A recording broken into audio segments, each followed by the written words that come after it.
प्रदेश सरकार के ही मंत्री श्री मनोहर लाल पंत जी, लोकप्रिय सांसद श्री अनुराग शर्मा जी, ललितपुर के लोकप्रिय विधायक श्री रामरतन कुशवाहा जी, तुवन सरकार मंदिर के श्री महंत श्री राम लखन दास जी महाराज,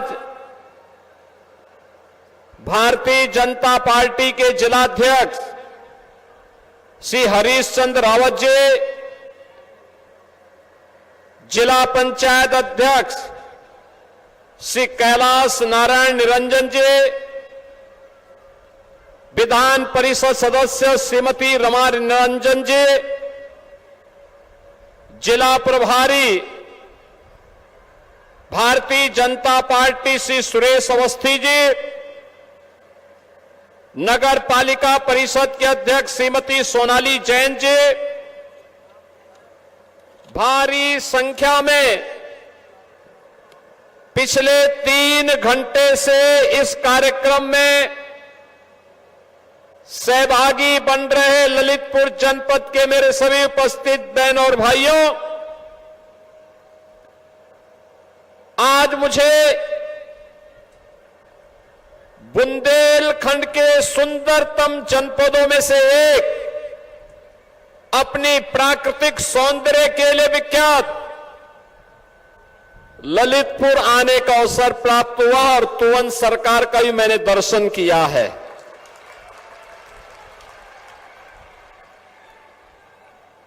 इस बार आने में थोड़ा देर हुई है, लेकिन बहनों और भाइयों, हमेशा ललितपुर हम लोगों के हृदय में बसता है और इसलिए मुझे आज ललितपुर आकर के अत्यंत आनंद की अनुभूति हो रही है। आपको आज 1,500 करोड़ रुपए से अधिक की परियोजनाओं का ये उपहार प्राप्त हो रहा है। यहां के जनप्रतिनिधियों के सहयोग से आज ललितपुर विकास की जिन ऊंचाइयों को प्राप्त कर रहा है, इसके लिए सबसे पहले मैं तुवन सरकार को नमन करते हुए ललितपुर के सभी नागरिकों को इन योजनाओं की हृदय से बधाई देते हुए आप सभी का मैं अभिनंदन करता हूं। आज ललितपुर बदल चुका है। कभी एक कोने में उपेक्षित सा पड़ा ललितपुर पिछली सरकारों की उपेक्षा का दंश तो झेलता ही था। विकास की योजनाओं से कोसों दूर कोई पुरसा हाल नहीं था, न सड़क, न बिजली, और माताओं और बहनों को तो अपना पूरी जिंदगी मिट्टी के घड़े में पानी ढोते ढोते ही व्यतीत हो जाता था। खेती के लिए पानी होने के बावजूद सिंचाई की सुविधा नहीं थी, गरीब के लिए आवास की सुविधा नहीं थी, किसी भी प्रकार की सुविधा नहीं, न शिक्षा की व्यवस्था, न स्वास्थ्य की व्यवस्था, न विकास की कोई परियोजना आगे बढ़ पा रही थी, और यहां के संसाधनों में लूट होती थी। लूट, संसाधन यहां का, वन संपदा यहां की, चंद मुट्ठी भर लोग उसको लूट करके काटते थे, तस्करी करते थे। संसाधन पर ललितपुर की जनता जनार्दन का अधिकार, चंद मुट्ठी भर लोग अवैध खनन के कार्य में लिप्त होकर के व्यवस्था पैदा करते थे। और आज मुझे बताते हुए प्रसन्नता है, अब तो हमारा ललितपुर नवाचार के लिए जाना जा रहा है। अभी आपने देखा प्रदेश के अंदर पहली गौशाला ललितपुर ने दी थी कि सरकार भी गौशाला का संचालन कर सकती है, और तुरंत सरकार की कृपा से पहली गौशाला यहां के तत्कालीन जिला प्रशासन ने प्रारंभ की थी। और मुझे अच्छा लगा कि अब वह कंपोस्ट की आपूर्ति दुनिया के देशों को भी करने जा रही है, एक्सपोर्ट करने जा रहा है। अब ललितपुर के पास अपना मेडिकल कॉलेज भी है, अटल आवासीय विद्यालय भी है, और अभी 1,500 एकड़ क्षेत्रफल में हम उत्तर प्रदेश का पहला फार्मा पार्क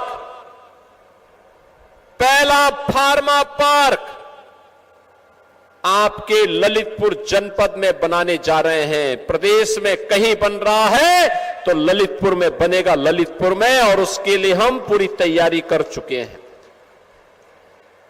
हजारों नौजवानों को नौकरी मिलेगी। ये फार्मा पार्क जो ड्रग बल्क पार्क बनने जा रहा है, इसके बारे में कोई जानता है, इसकी कीमत कोई जानता है और इसके महत्व को कोई जानता है तो आपके लोकप्रिय सांसद श्री अनुराग शर्मा जी उसके महत्व को अच्छी तरह जानते हैं, और इसीलिए आज वह भी आपके यहां बनने जा रहा है। बहनों और भाइयों, अब मुझे अच्छा लगता है कि हमारी बहन और बेटियां, हमारी माताएं सिर में घड़ा लेकर के नहीं, हर घर नल की योजना साकार हो रही है बुंदेलखंड के अंदर। हर घर नल की योजना, शुद्ध पेयजल उनके घर तक पहुंचाने का काम हो रहा है। तो बुंदेलखंड अब एक मॉडल बन रहा है। बुंदेलखंड एक्सप्रेसवे और उत्तर प्रदेश का सबसे बड़ा इंडस्ट्रियल सिटी यानी औद्योगिक शहर अगर हम कहीं बसाने जा रहे हैं तो वह भी बुंदेलखंड में बसाने जा रहे हैं, बुंदेलखंड के अंदर। मैंने पिछली बार कहा था कि पहले हमारा यहां बुंदेलखंड का युवा प्लान करता था, माता और बहनों की पूरी जिंदगी पानी ढोने में व्यतीत हो जाता था। वो बेचारी मिट्टी के घड़े में पानी ढोते ढोते पूरा जीवन व्यतीत कर लेती थी, और कभी दुर्भाग्य से कोई ठोकर लग करके मिट्टी का घड़ा फूट जाता था, वो अपनी किस्मत के लिए रोती थी। यही बुंदेलखंड की त्रासदी थी।